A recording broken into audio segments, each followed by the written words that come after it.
Yeah, I mean, MK1 Escort out here. I've absolutely loved it so far. Been out one session in the morning, and it's slightly different to what I've been used to.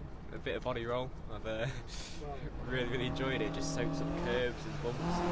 Everything's so it's really amazing and a completely different experience. But gained a bit of car control and confidence, especially in these wet weekend conditions. Will hopefully stand me in good stead for the future.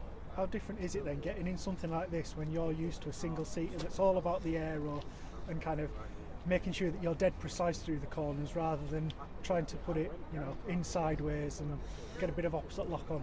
Yeah, I mean, I think it's good to sort of practice and learn a new driving style. It's one that I've not done before. It's my first time in a proper rally car, and it's I'm still learning, but I'm learning like better. I'm here with Terry from Dimmer, and he's been teaching me the ropes and the ways around this very tight, twisty and wet Wigan circuit.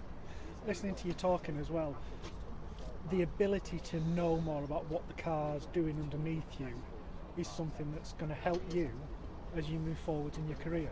Yeah, exactly. If I can understand more about what's going on underneath me, it'll be I can maximise it more then. And especially when everything's sort of put in slow motion with this. We're not on slicks and wings. We're not so stiff. Everything's happening a lot slower. I can sort of micromanage weight transfer and brake release, and it's a great sort of practicing ground. Is it nice to be able to go out and do something like this after the pressures of a racing season when it's been so vitally important every weekend to be on it, completely focused? Is it nice to just go out and have a bit of fun behind the wheel? Yes, and this is just a fun weekend for us now. It's going to be a bit of a mess around and sort of enjoying what the future holds throughout the winter. In terms of your racing, F4 this season went really well.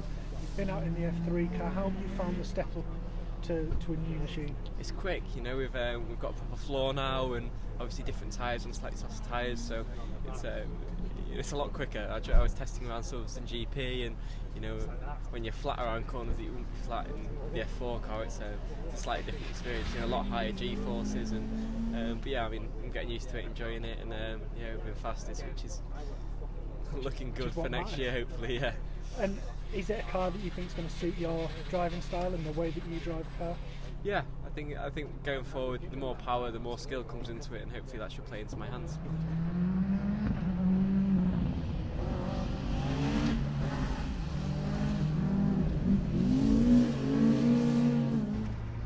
Well, Terry, for a driver like Luke, who's used to slicks and wings and single seaters, what can he learn from going out in a car like this? Car control. This thing just wants to go sideways. It's still capable of understeer and everything, so you've got to make things happen. But it's very forgiving, so you can learn to drift it. And 9 times out of 10 you'll get away without a spin. He says, having just had a spin. But yeah, I mean, I was talking to Luke before he went out and about the braking and setting the car up with, because obviously I said I don't want to try and teach you to be a rally driver. You're a race driver, but it's good to see what we do and the techniques we use. Braking really late into a corner, setting the brakes up so the car turns on the brakes and the back end turns as you brake in hard.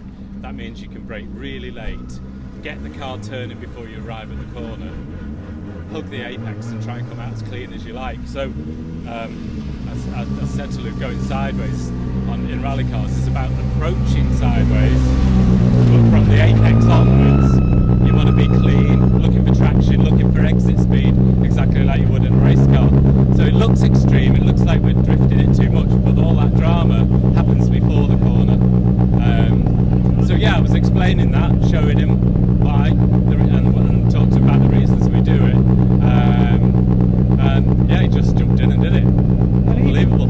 And even though the techniques that you need to go quickly in a rally car are very different to what Luke needs to go quickly in a single-seater car, yeah, like you say, there are skills that can transfer between the two. Absolutely, yeah. I mean, if you know how to handle a car sideways and it goes unexpectedly in a race car, you've got more chance of recovering it. If you've been drifting an Escort around the circuit like this, it's just learning something that is useful to know. So yeah, it's confidence in letting the car do that, and being able to recover it and all kinds of things. But I watch racing drivers and learn from them. I know that the fastest way around a circuit, for example, is not to be sideways everywhere. It's to keep the maximum amount of grip in all of the tyres at all times, and you're going to get round faster. But that doesn't transfer to a rally situation. I was going to explain that to Luke. I mean, if you go into a corner with the car in a perfect balance, everything's fine until you get halfway around the corner and there's a patch of mud. It's all gone. So, attacking the corner, setting it up sideways before a corner is all about making sure the car is turned. So if you come around the corner and there's mud or there's rocks or whatever, you're already turned and you've got a chance of getting around. If you just keep it on the balance and it goes wrong, the car goes off. There's nothing you can do about it. So, yeah, I think it's very, very useful for anybody to skid around in cars. I mean, it's a great experience.